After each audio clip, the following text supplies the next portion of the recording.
तो सीधे चलते हैं कि इस वक्त ताज़ा हालात क्या हैं और बड़ी इसमें खबरें ऐसी कौन सी है जिसका जिक्र करना बेहद ज़रूरी है। अबू हुरैरा, मैं आपके पास ही आना चाहूँगा।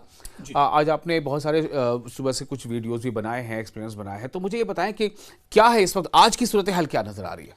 बहुत शुक्रिया विशाल। देखिए, जाहिर सी बात है कि आज इस लड़ाई का, कशीदगी का और जंग अगर हम कहें तो आज 5वां दिन है और 5वें दिन में अभी तक जो बड़ी खबर आई है वो दुबई में भी जो अमेरिका की एम्बेसी है वहां पर ईरान ने एक तरह से अटैक किया और ईरान के ड्रोन एक तरह से आकर गिरे हैं। तो ये एक बड़ी खबर है। आपको याद होगा कि इससे पहले सऊदी में रियाद में भी जो अमेरिका की एम्बेसी है वहां पर ईरान ने अटैक किया था और वहां पर भी हालांकि कोई जानी नुकसान तो नहीं हुआ था क्योंकि अमेरिका ने अपने अमले को हर जगह एक तरह से अलर्ट कर दिया है। लेकिन एक सिंबॉलिक अगर कहा जाए तो पूरे मिडिल ईस्ट में ये अमेरिका और इजराइल की जहां जहां जो तंसीबात हैं, जहां पर उनका जो अमला है, वहां पर जो सिक्योरिटी फोर्सेस हैं, उन्हें नुकसान पहुंचाने की ईरान अपनी तरफ से पूरी कोशिश कर रहा है। और आपको याद होगा कि जब ईरान के supreme leader Ayatollah Ali Khamenei जिंदा थे, बाहयात थे, शहीद नहीं हुए थे, उस वक्त भी उनकी तरफ से बयान आया था कि अगर ईरान पर दुश्मन बुरी नजर से देखता है, ईरान पर कोई हमला किया जाता है, तो इजराइल के साथ साथ अमेरिका के जो तंसीबात, अमेरिका के जो एयरबेस मशरिक़ वुस्ता में, मिडिल ईस्ट में मौजूद हैं, वहां हम एक तरह से उसे तबाह बर्बाद कर देंगे, उसे खत्म कर देंगे।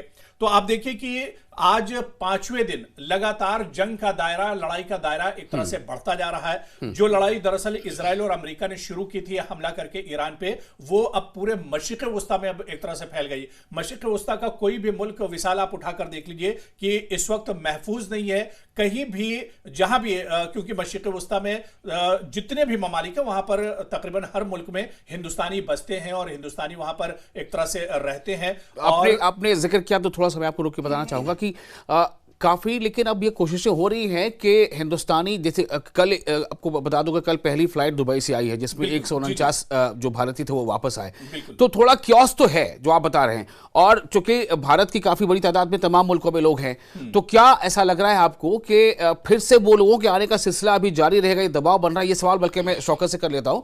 शौकत, ये जो हालात अभी जो बदले हैं, ऐसे में मेरा सवाल सिर्फ ये है कि क्या जो उर्दन है या कुवैत है या बहरीन है या यूएई है या सऊदी अरब या कुवैत है, यहाँ के रहने वाले जो लोग हैं, जो बाहर के लोग वहाँ रह रहे हैं, उनमें तो एक बेचैनी है, लेकिन आप क्या महसूस कर रहे हैं? खबरों में क्या आ रहा है कि वहाँ की अवाम में भी ये बेचैनी है कि हम पे हमला क्यों हो रहा है?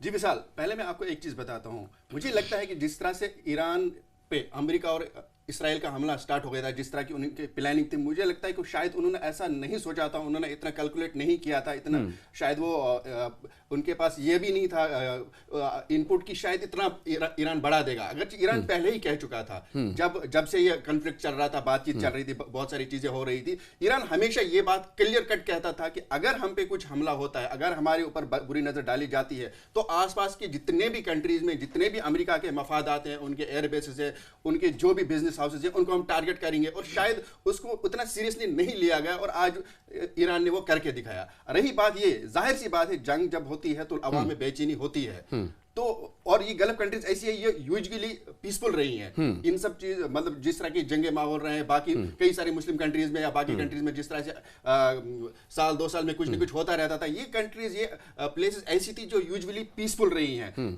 यहाँ के लोगों ने ये सब नहीं देखा है, तो मुझे लग रहा है इस वजह से वहां थोड़ा ज्यादा पैनिक है।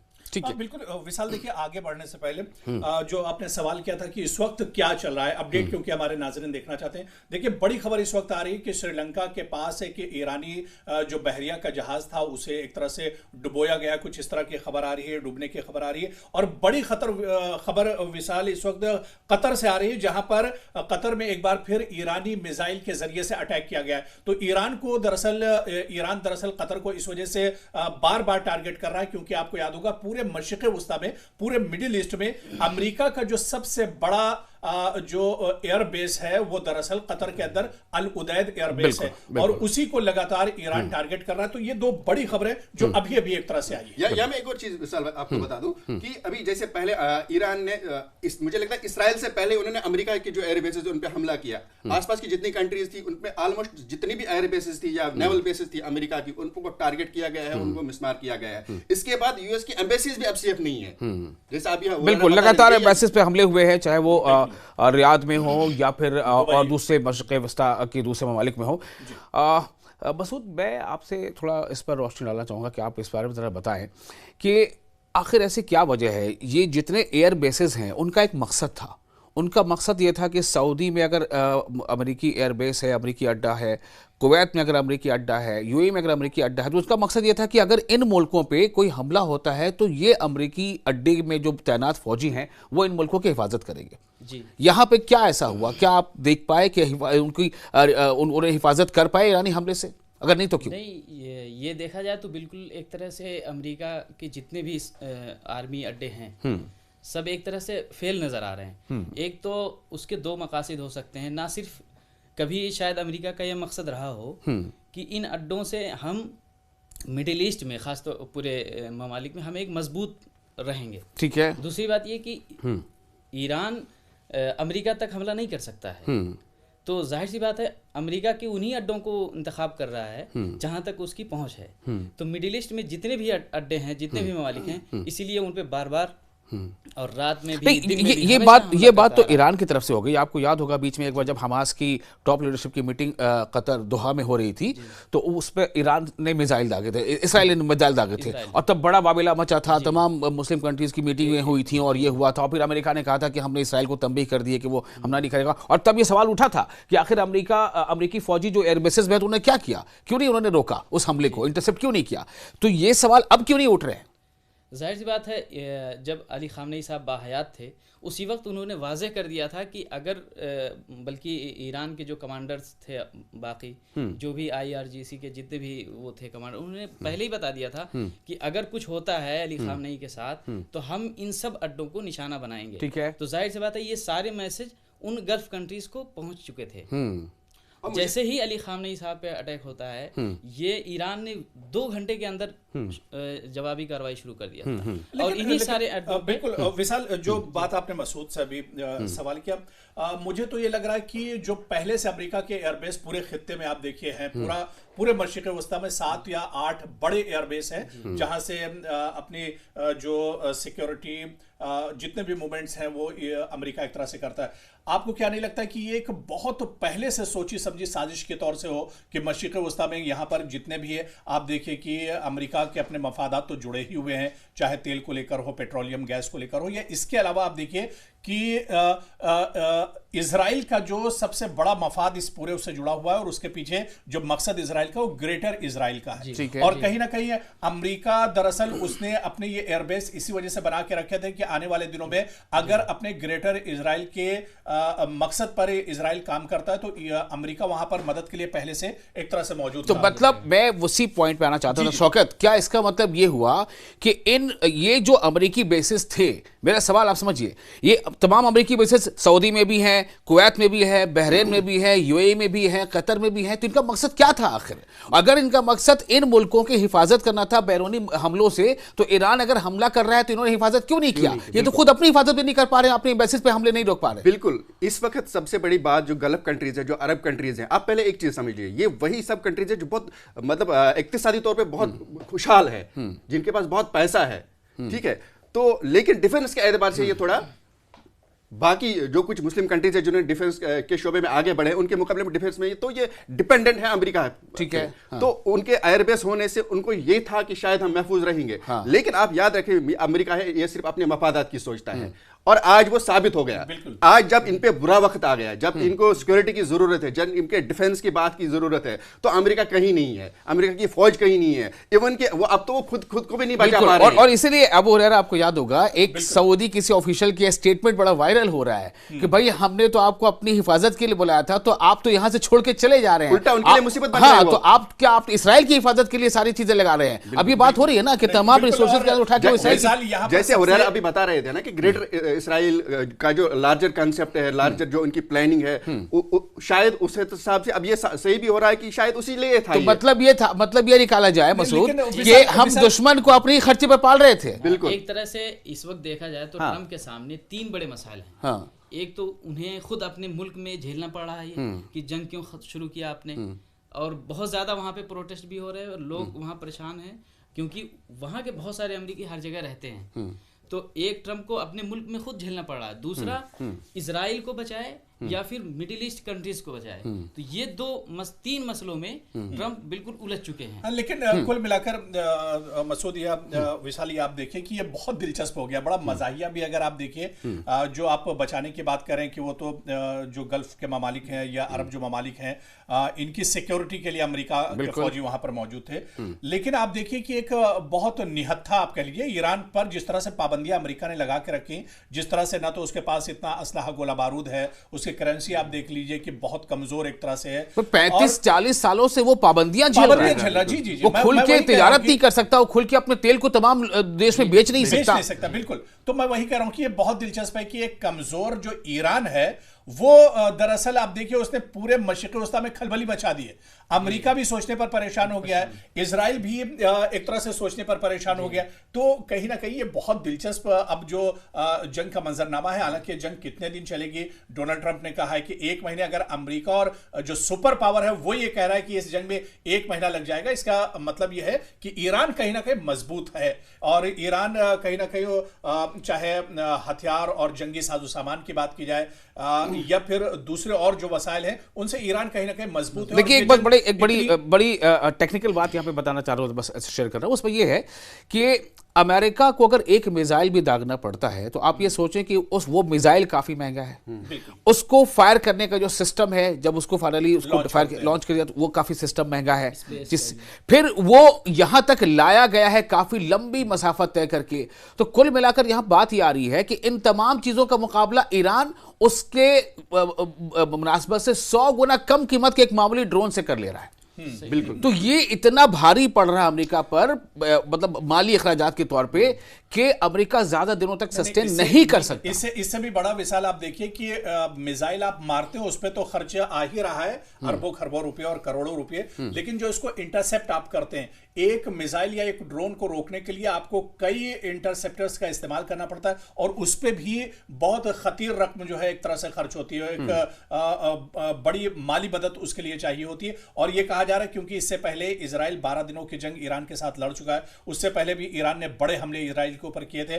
तो और इजराइल हमेशा से ही आप देखिए कभी लबनान के साथ, कभी शाम के साथ, कभी सीरिया और कभी ईरान, तो वो हमेशा एक तरह से जंग की हालत में ही रहा है। और ऐसे में जो एक्सपर्ट्स और माहिरीन, जहां पर मैं कुछ पढ़ भी रहा था, मैंने वहां पर भी देखा कि इजराइल के पास डिफेंस सिस्टम जो है वो भी अब एक तरह से नाकारा हो रहा है और बहुत दिनों तक वो एक तरह से अपने आप को नहीं बचा पाएगा। आपको एक ताजा एग्जांपल देता हूं। अभी जो ये गुज़िश्ता रात नहीं बल्कि परसों रात की बात है, मगर आप ये कह लें कि 2 मार्च की शब में क्या हुआ, ईरान ने ताबड़तोड़ फायरिंग की, मतलब मिसाइल दागे।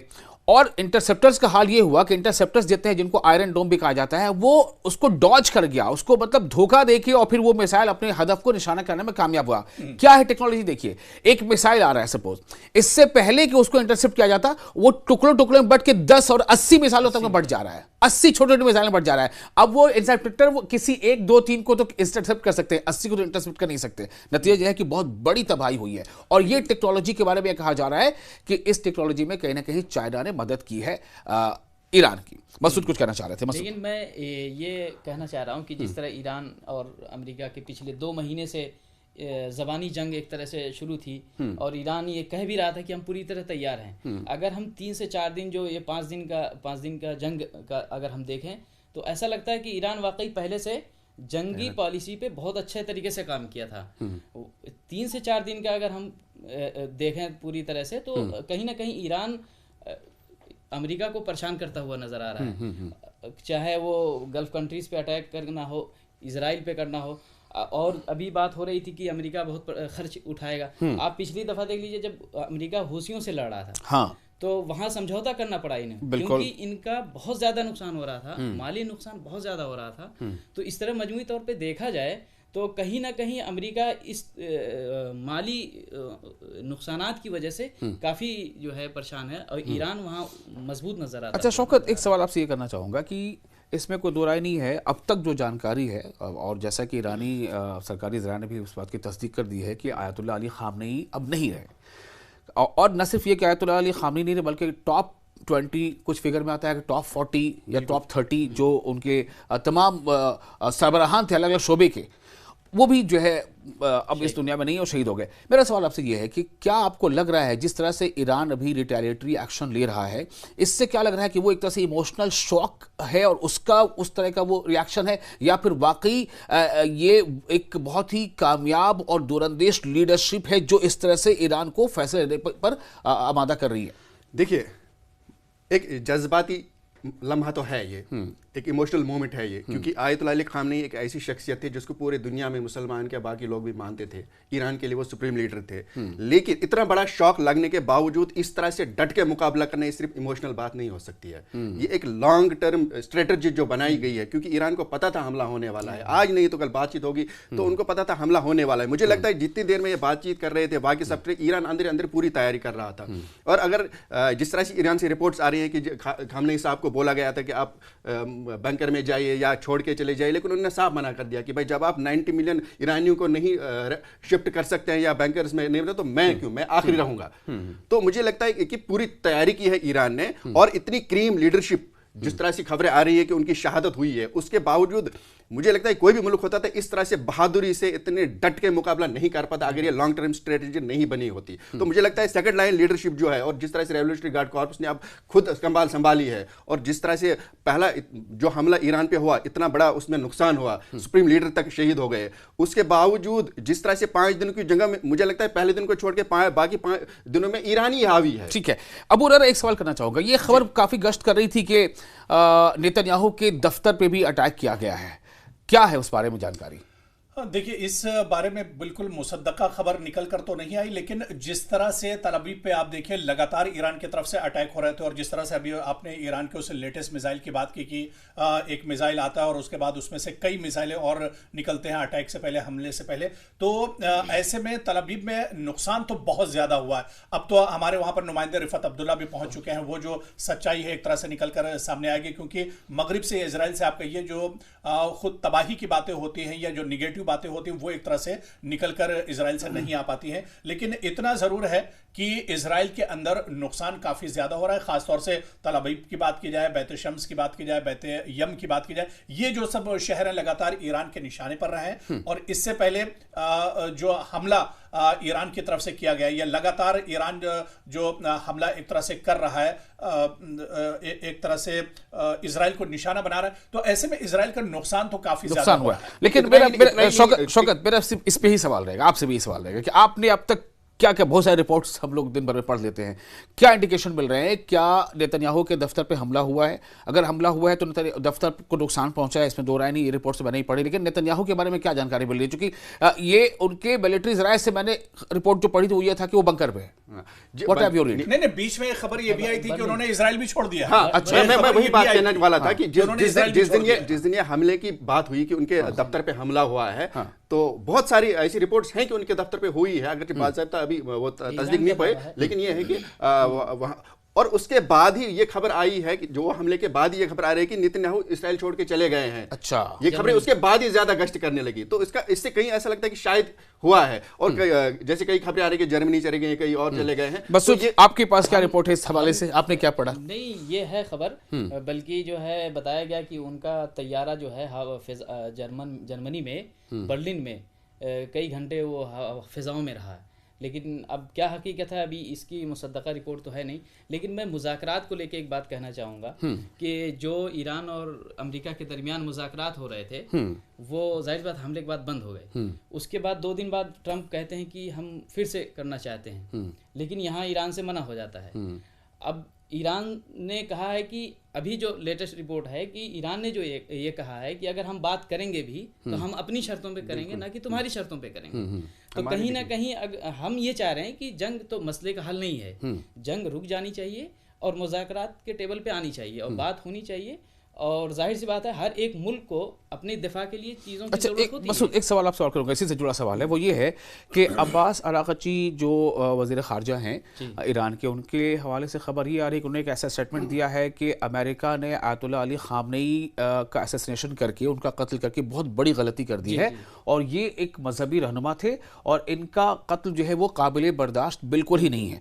उसी से जुड़ी ये खबर ये भी आ रही है कि कुछ ऐसे कुछ मतलब खबर गश्त कर रही है कि जो टॉप लीडरशिप है, खासतौर से जिसमें से मजहबी रहनुमा है, उन्होंने जिहाद के बारे में कह दिया है कि अब ये जिहाद है और जितने भी तंजीमें हैं, छोटी बड़ी, सरकारी गैर सरकारी, और जहां भी कहीं हैं, उनके ऊपर ये अब ये आन पड़ा है कि वो इसको फाइट करें, चूंकि मजहबी रहनुमा हमला। क्या इसके कुछ आपने पढ़ा है? अगर आप तेहरान की बल्कि ईरान के कई शहरों में जो लोग घरों में ना रह करके बल्कि रास्ते पे आ रहे हैं, एहतजाज कर रहे हैं और वो इजाजत मांग रहे हैं कि हमें जिहाद का इजाजत दे दीजिए, तो जाहिर सी बात है वहाँ एक सुप्रीम लीडर और मजहबी रहनुमा की शहादत हुई है, शहीद हुए हैं, तो जाहिर सी बात है उनके बदले के लिए उनके इतने फॉलोअर हैं कि जाहिर बात वो मांगेंगे इजाजत। बिल्कुल। और तो अबू ररा, क्या आपने ऐसी कोई रिपोर्ट पढ़ी, देखी? विशाल, देखिए, जहां तक हम ईरान के अंदर की बात कर रहे थे, मैं असल में इससे पहले जो आपने सवाल शौकत से किया था उसका भी मैं जवाब दूंगा, लेकिन इससे पहले हमारे एक बहुत खास हमारे वतन के बाराबंकी के हमारे एक जो दोस्त हैं मौलाना जौहर अब्बास, वो इस वक्त ईरान में है, कुम में है, उनसे बात हुई थी तो उन्होंने बताया कि यहाँ पर कोई मतलब इस तरह का डर नहीं है, लेकिन हम लोग अब एक तरह से ईरान के अंदर जो माहौल देखा जा रहा है कि लोग पूरे पुरजोश हैं, और इसके अलावा जिस तरह से ईरान के सुप्रीम लीडर अयतुल्ला अली खामनेई को शहीद किया गया है, उसके बाद अब यहाँ पर लोग एक तरह से सर पे कफन बांध चुके हैं और घरों से बदला लेने के लिए एक तरह से बिल्कुल उतावले नजर आ रहे हैं। लेकिन लोगों के अंदर जो डर की बात कही जा रही है वो उस तरह के डर की कोई बात नहीं। अच्छा, उनसे हमारी बात भी हो रही थी, जो बॉडी लैंग्वेज जो है उनकी, वो भी यही बता रही थी कि इन लोगों में कोई डर नहीं है, लेकिन एक जज्बा इनके अंदर है और अयतुल्ला अली खामनेई यानी अपने लीडर की शहादत का एक तरह से बदला लेना चाहते हैं। और ऐसा ही कुछ मंजर आप देखिए कि 5 दिन की जंग में विशाल ईरान में नजर भी आ रहा है। जहां तक अभी आप जो बात कर रहे थे बिन्यामिन नेतन्याहू कहां है, आप देखिए कि यहूदी कौम बहुत डरपोक होती है और इससे पहले जब जब जंग होती रही, मैं बल्कि आज सुबह ही पढ़ रहा था कि पिछले 4-5 दिनों से बहुत सी फैमिलीज ऐसी हैं तल अवीव में जो जेर जमीन एक तरह से जो टनल्स और गुफाएं जो बनी है वहां पर है, उसके बाहर नहीं निकल रहे, उसी के अंदर एक तरह से वो है। और ऐसे में जब विशाल जो अभी हम जिक्र कर रहे थे कि अब चाहे वो आयरन डोम की बात करें, एरो 3 की बात करें, या सिजलिंग कौन सा एक उनका जो एक थार है, ये सब अब काम नहीं कर रहे हैं। जिस तरह से जो लेटेस्ट ड्रोन ईरान इस्तेमाल कर रहा है, जो मिसाइल इस्तेमाल कर रहा है, तो ऐसे में अब बिन्यामिन नेतन्याहू जाहिर सी बात है अपनी जान बचाने के लिए अब वो अगर इजराइल के अंदर होंगे तो कहीं ना कहीं बंकर के अंदर ही होंगे, कहीं नजर तो नहीं आ रहे। आपको याद होगा जब 12 दिनों की जंग हुई थी और जब ईरान ने बहुत जबरदस्त हमला किया था तल अवीव पर, तो 1-2 जगहों पर बिन्यामिन नेतन्याहू मुशाहिदा करने के लिए, उस तबाही को देखने के लिए गए थे और उन्होंने बाकायदा बयान दिया था। और आपको याद होगा कि उसी वक्त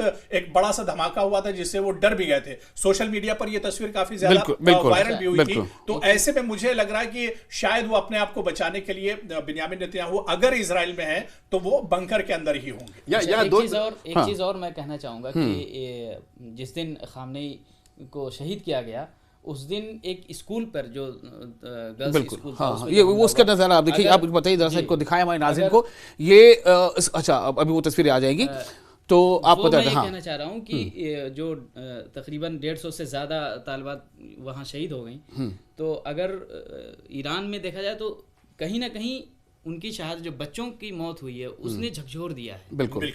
वो और सिर्फ जो है ना सिर्फ ईरान को बल्कि पूरी दुनिया बिल्कुल जिस तरह की जो बिल्कुल लोग जो दम भरते हैं, हालांकि डोनाल्ड ट्रंप हो या बिन्यामिन नेतन्याहू, किसी ने इसका तस्करा नहीं किया है। बिल्कुल ये इस बात सही है। और उस पे अहम ये है कि वो तमाम बच्चियां जो हैं वो 12 साल से कम उम्र की हैं और उसका जब उनका जो ग्रेवयार्ड तैयार किया जा रहा था, कब्रिस्तान जब तैयार की जा रही थी, तो उसका एक एरियल शॉट जो है वो अब्बास अराक़ची ने उसको शेयर भी किया है। वो हमें कुछ देर अभी दिखाऊंगा, यहाँ पर तस्वीरें हैं और वो बिल्कुल एकदम जज्बाती मंजर है। आप सोचें कि जो कोई भी अगर एक नज़र उसको देखता है तो ये समझ सकता है कि भाई ये क्या है, और उसके वो आपे से बाहर हो सकता है कि भाई आपको अटैक करना था, आप मानना चाहते थे अयतुल्ला अली खामनेई को या ईरान के टॉप लीडरशिप को, इन बच्चों ने आपका क्या बिगाड़ा था। और उन बच्चों, आप देखिए कि जिस तरह से तस्वीरें आई हैं, उनके बैग्स, उनके चप्पल, उनके इंस्ट्रूमेंट, पेंसिल बॉक्सेस, किताबें। और एक और चीज़ नहीं, जैसे ट्रंप बोलना चाह रहे हैं कि मैं मुस्लिम खवातीन को उनका हक दिलाना चाहता हूँ, इधर आप उनको ही शहीद कर रहे हैं। यहाँ पे भी आप फिर आप गजा में देख लीजिए, वहाँ के बच्चियों के साथ, तो इधर से आप कर रहे हैं उनके राइट्स की बात, मुसलमान मुस्लिम खवातीन की बात कर रहे हैं, उधर से उनको मार रहे हैं। तो एक डबल स्टैंडर्ड है ये।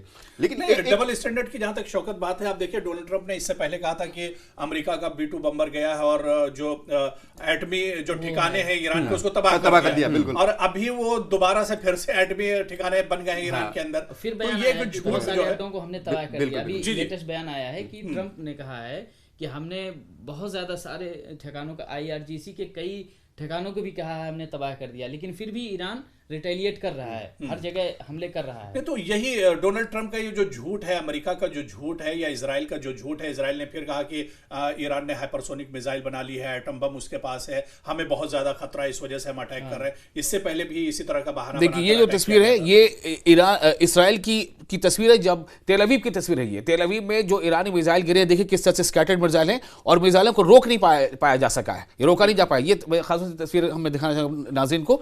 और इसके बाद ही आप देखेंगे कि ये इसको कहते हैं क्लस्टर मिसाइल, यानी एक मिसाइल आता है और बिल्कुल वो ड्रॉपिंग से पहले कई छोटे छोटे मिसाइल बन जाता है, तो इंटरसेप्टर जो है वो कंफ्यूज हो जाता है कि उसको कैसे इंटरसेप्ट किया जाए। तो ये तस्वीर वहां की है, हमारे नाज़रीन देखें कि ये ईरानी हमले में किस तरह से वो कामयाब हो जा रहे हैं। और इन तस्वीरों के बाद आप अंदाजा कर सकते हैं कि तेल अवीव में जिन लोगों के हालात कैसे, ये भी देखिए तस्वीर, ये भी तेल अवीव की तस्वीर है, ईरान मिसाइल स्ट्राइक्स। तो इससे ये अंदाजा हो रहा है कि तेल अवीव में लोगों की कैसे वो खलबली मच रही है, वहां पे लोग परेशान हो रहे हैं। और बैत शमस का जिसका आपने जिक्र किया था अबू हुरैरा, वहां शुरुआती रिपोर्ट आई कि 9 लोगों की मौत हुई है। अब वो रिपोर्ट बढ़ के 12-13 तक ऑफिशियल रिकॉर्ड है। जी जी। और वो भी वो तमाम लोग थे इसराइल के, वो लोग थे जो शेल्टर में ठहरे हुए थे जाके, यानी बंकर नुमा जो शेल्टर है वहां ठहरे थे और उनकी मौत हुई है मिसाइल से। बल्कि मिसाइल आज सुबह तो मैं पढ़ रहा था कि ये जरा सा मैं रोकना चाहूंगा, ये देखिए वो स्कूल का मंजर देखिए, ये स्कूल में बहुत देखिए ही इमोशनल। बिल्कुल ये तस्वीर देख सकते हैं किस तरह से क्लासरूम में मतलब मिसाइल हमला हुआ और बच्चों की जो बच्चों की किताबें तक पड़ी है, उनके बैग्स किस पड़े तरह हैं, से मलबा एक तरह से मलबे में तब्दील हो गया। ये तस्वीर आप देखिए, पूरा का पूरा स्कूल डैमेज हो गया है, मिसाइल आकर सीधे यहाँ पर लगता है और पूरा का पूरा स्कूल देखते ही आन भर में एक तरह से तबाह बर्बाद हो गया। और इसके बाद नेतन्याहू क्या कहते हैं कि ईरान जो है वो सिविलियन एरिया पे हमले कर रहा है। अब ये देखिए ये हमला कहाँ का था, ये देखिए इन बच्चों की तस्वीर है, ये बच्चे अब दोबारा नहीं आ पाएंगी, इन बच्चों की जान ले ली गई है अमेरिका इसराइल। हाँ, इज्तिमाई कब्रें जो बनाई गई, ये 160 कब्रें। तो अब सवाल यही पैदा होता है कि ईरान यहां पर कहीं ना कहीं सिंपैथी और मोरली भी अपर हैंड है, इसमें कोई दो राय नहीं है। और इस जंग में ये तो दुनिया देख रही है कि ये जो जंग हुई है इसकी शुरुआत ईरान ने नहीं की, पहला हमला अमेरिका और इसराइल ने मिलकर किया। और अब जैसा कि कहना है ईरान का कि हम इसको खत्म हम करेंगे। मसूद आप कुछ कहना चाह रहे हैं? मैं वो कह रहा था, जब वो तस्वीर आप दिखा रहे थे तेल अवीव की, तो हम सोशल मीडिया पे रात में देख रहे थे, तो इस तस्वीर को लेकर लोग कंफ्यूज थे, क्या ये तस्वीर झूठी है, फेक है या बनाई गई है किसी तरह से। वहाँ लोगों ने AI से पूछा कि क्या तस्वीर सच है, तो AI ने बताया कि ये सच है, क्योंकि इतनी भयंकर तस्वीर थी वो, जिस तरह ईरान ने मिसाइल अटैक किया है कि लोग कंफ्यूज थे कि ये लग रहा है कि ये जो है फेक वीडियो है। मैं उस वक्त ये कहना चाह रहा था कि इसके बारे में लोग काफी जो है पूरे हमले को देख रहे हैं और जिस तरह ईरान एक्सपोज हो रहा है इससे अटैक कर रहा है, और उसके दावे, इसराइल के दावे जिस तरह इसराइल के दावे थे कि हमारे इंटरसेप्ट कर लेंगे हमारे एयरडोम, कुछ नहीं हो रहा है। अच्छा शौकत, एक सवाल मैं आपसे ये करना चाहूँगा कि इसमें दो राय नहीं है कि आयतुल्लाह अली ख़ामनेई जो है वो काफ़ी ज़्यादा एहतराम था उनका, लेकिन जो उनका जो कहना है, आपको याद होगा क्या नाम उनका, मैं भूल रहा हूँ, एक कमेंटेटर हैं कर्लसन, है ना, तो उन्होंने ये कहा है कि दरअसल ये मोसाद की कोशिश और साजिश है कि वो ऐसी चीज़ें करे या मिडिल ईस्ट में ऐसी जगहों पर बॉम्बिंग करे कि जिससे ये आपस में उलझ जाए, मतलब कि जो कम्युनिटी है। अगर आप ये 2 दिन पहले ही खबर आई कि अमेरिकन कमेंटेटर और सियासतदान है, उन्होंने कहा है कि कुछ सऊदी अरब में और शायद कतर में उन्होंने कहा है, या सऊदी अरब में और कतर में बताते उन्होंने कहा कि मोसाद एजेंट को गिरफ्तार भी किया है, कुछ जासूस पकड़े गए और उनका प्लानिंग क्या थी, इन कंट्रीज में दम ब्लास्ट करना, धमाके करना। तो वो कंट्रीज जहां पे इसराइल अमेरिका की एयर बेसेस हैं, जो अगर देखा जाए डायरेक्ट इनडायरेक्टली अमेरिका के सपोर्ट में है, वहां मुसाद का एजेंट पकड़ा जाना और जिसकी प्लानिंग ये है कि वहां बम ब्लास्ट किया जाए। तो इस पे सब चीजें अब क्लियर हो बिल्कुल, जाती है। विशाल देखिए, मोसाद बहुत मुनज्जम तरीके से काम करता है और पूरे ईरान में इससे पहले भी हजारों और सैकड़ों मोसाद के जासूस पकड़े गए और ईरान हमेशा इस बात से एक तरह से जूझता भी रहा है माजी में, आप देखिए। और मौजूदा जो जंग है, इतना सटीक ये पता होना कि ईरान के सुप्रीम लीडर इस वक्त कहां पर हैं, बहुत बिल्कुल, पहले से बिल्कुल, मोसाद हाँ। के जासूस एक तरह से उस पर काम कर रहे थे। हाँ। तो कोई बाइद नहीं है कि मशरिक वुस्ता में शिया सुन्नी और मजहबी जो इख्तिलाफात है या इस चीज को आपस में हवा लड़ाने दी के जाए लिए, और हवा दी हवा जाए। देने के मैं लिए। ऐड करना ये चाहूंगा कि अभी जब से कतर और गल्फ कंट्रीज पे हमला हो रहे हैं, उसके बाद जो है इन कंट्रीज के जो लीडर्स हैं उनका स्टेटमेंट ये आया था कि हम रिटेलिएट करेंगे या ईरान को जवाब देंगे इसका। तो फिर अभी कल शायद अब्बास अरागची का जो वजीर खारजा है उनका स्टेटमेंट आया था कि हमें उन कंट्रीज से हमारी कोई लड़ाई नहीं है, बिल्कुल। बिल्कुल। यूएस अड्डों से लड़ाई है। लेकिन अगर ये इन कंट्रीज का कुछ भी रिटेलिएट होता है ईरान की तरफ, तो जाहिर सी बात है एक जंग के हालत में होने की वजह से वो मजीद देखिए, मुझे नाम देखने के लिए मोबाइल का सहारा लेना पड़ा। उनका नाम है टकर कार्लसन। ये अमेरिका के पॉलिटिकल कमेंटेटर हैं और जर्नलिस्ट हैं, टकर कार्लसन। इन्होंने ये कहा है, चूंकि ये हमेशा इंटरव्यूज होस्ट करते रहते हैं, काफी पॉपुलैरिटी है इनकी, और इनका एक हुक्काबी के साथ एक इंटरव्यू था, वो काफ़ी थोड़ा सा कंट्रोवर्शियल भी हो गया था, क्योंकि ये इनके बारे में कहा जाता है कि थोड़ा हक पर हकायक पर मबनी ये बातें करते हैं। तो टकर कार्लसन का ये स्टेटमेंट था कि जासूस पकड़े गए हैं, सऊदी जिनकी और प्लानिंग कतर ने ये जासूस पकड़े हैं। और इसलिए देखिए, मैंने इस बातचीत की शुरुआत, ये नहीं सिर्फ जासूस पकड़े गए, उनकी प्लानिंग ये थी कि बम ब्लास्ट किए जाए इन कंट्रीज में। अभी तो इसके बारे में खबर आ रही है ना, वो जो रास तनूरा में जो अरामको का जो ऑयल रिफाइनरी है, उसके बारे में ईरान का अब ये स्टेटमेंट है कि जो हमारे ड्रोन हैं, हूबहू उसके नकल ड्रोन तैयार की गई है जो हमारे दुश्मन वाले के तैयार की है वो, और ये वो उलझाना चाहते हैं हमें आप एक दूसरे से। इसलिए अब्बास अरागची ने साफ तौर से कहा है कि हमारी रीजनल जो हमारी जो कंट्रीज हैं उनसे हमारी कोई लड़ाई नहीं है। जाहिर सी बात है, एक शिया और सुन्नी की विवाद चल पड़ी है। जब 40 साल पहले जब अली खामनेई हिंदुस्तान आए थे, तो यहाँ आकर उन्होंने एक सुन्नी मस्जिद की इफ्तिताह भी किया था, और उन्होंने बाकायदा उनकी एक मुहिम और एक वो रही है कि शिया सुन्नी के दरमियान जो इख्तलाफात हैं, जिस तरह की दूरियां हैं, उसको ख़त्म किया जाए। हम इत्तेहाद की बात की हाँ, इत्तेहाद की बात की थी। एक बार हमें याद होगा, अबू हुरैरा, हम लोग तब शायद हैदराबाद में थे, वहाँ की जो तारीखी मक्का मस्जिद है, वहाँ पर उन्होंने एक नमाज भी अदा कराई थी, आपको याद होगा, जब उनका हिंदुस्तान दौरा जब वो हुआ था। कश्मीर आए थे, तो फिर मौलाना मोहम्मद फारूक साहब उन्होंने ने बताया इमामत की थी, जुमे की नमाज की। मौलाना मोहम्मद फारूक साहब जो है मीरवाइज के वालिद जो हैं, उन्होंने उनको जामिया मस्जिद, हिस्टोरिकल जामिया मस्जिद जो श्रीनगर की, वहाँ बुलाया था। उन्होंने वहाँ खुतबा दिया, 15 मिनट का दिया था, और उसमें भी उन्होंने यूनिटी की बात की थी। जी जी। तो कुल मिला के ये कि इस जंग को भी जो अगर हम साइड कर लें, फरीक कर लें, देखिए जो भी खबरें पहुंच पाती हैं, क्या होता है, जो वर्ल्ड की जो एजेंसीज हैं, इसमें कोई दो राय नहीं है कि जो वेस्टर्न ताकतें हैं या वेस्टर्न कंट्रीज हैं, उनका इसमें वर्चस्व है, वो इसमें ज़्यादा जो है उनके पास वो वसाइल हैं, तो वो उन वसाइल के जरिए से जो खबरें आती हैं हम उन पर जिक्र कर रहे होते हैं। आप देखिए कि ये दावे बार बार किए जा रहे हैं कि ईरान का अब तक लगभग 1000 जानी नुकसान ईरान का हो चुका है, लेकिन ईरानी जो आर्मी सोर्सेज हैं उनका भी ये दावा है कि हमने 560 से ज़्यादा अमेरिकी फौजियों को या तो मार गिराया है या उन्हें शदीद जख्मी किया है। तो अब बहरहाल दो तरफ से दावे हैं, और दावा यह भी हो रहा है कि साजिशें चल रही हैं। ईरान के हवाले से ये खबर बार बार आ रही है, वो इस बात को क्लियर कट करना चाह रहे हैं कि दुश्मन जो है वो साजिशें कर रहा है और हमें आपस में उलझाना चाह रहा है। तो ये चीज़ें होती रहेंगी, क्योंकि जंग के बारे में कहा जाता है कि जंग में हर चीज़ जायज़ है, जिसने भी कहा होगा, लेकिन ये बात कही जाती है, लेकिन उसकी सही तस्वीर, सही रिपोर्ट और सही खबर आप तक पहुंचाने की हमारी जो जिम्मेदारी, हम इंशाल्लाह कोशिश करेंगे कि उस जिम्मेदारी को हम पूरी करते रहें। तो आप बने रहें न्यूज़ 18 के सोशल मीडिया प्लेटफॉर्म के साथ, और हम तमाम लोगों को इजाज़त दें।